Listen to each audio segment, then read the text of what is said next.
As far as 10-year results of HTO is concerned, well, 26-year result, more than 90% is very good. But if you see the literature, it ranges anything between 70 to 95%. Okay. Now, I'm not saying that HTO is not a good procedure, but let's come back to the case scenario. Okay. The case scenario which we have put here is a 65-year-old man, bone-to-bone disease, reduced joint space, MPTA 80 degree, and LDFA is normal. Okay? So it comes something like this, or this, or this, or this. If this is not an ideal indication of arthroplasty, then what is?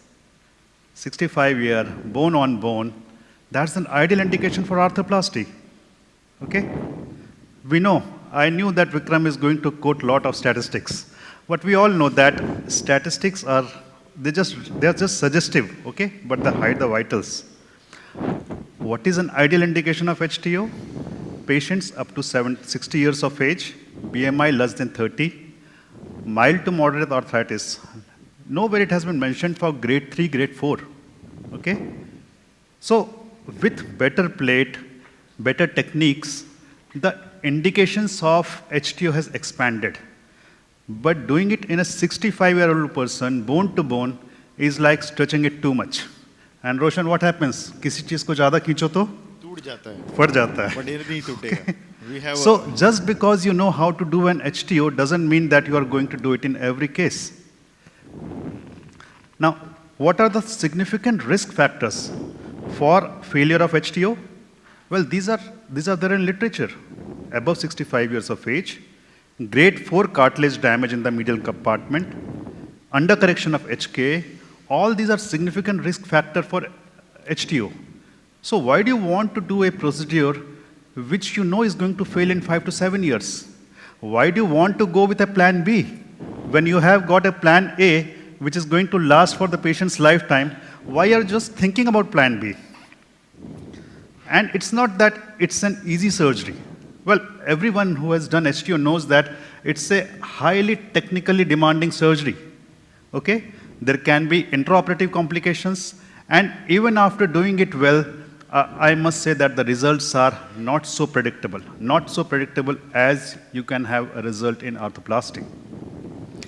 Now, that was the original indication for UKA. Okay? But then, see, it was in 1989. And much water has flown in Jamna since then. So what is the indication for, according to the Oxford group right now?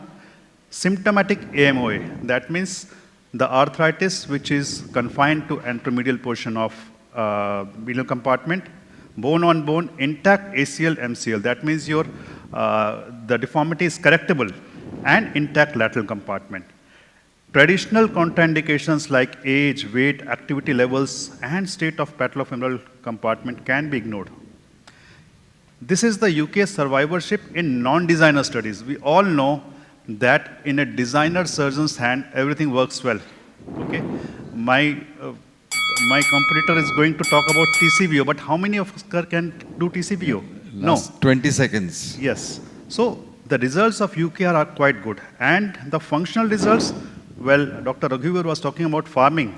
Well, if a lady can sit like this after UKA, then that's fine. So this is the summary of recommendation. And I think that for this group of patients, which we are talking about, perhaps UK is the best option. So, Shekhar,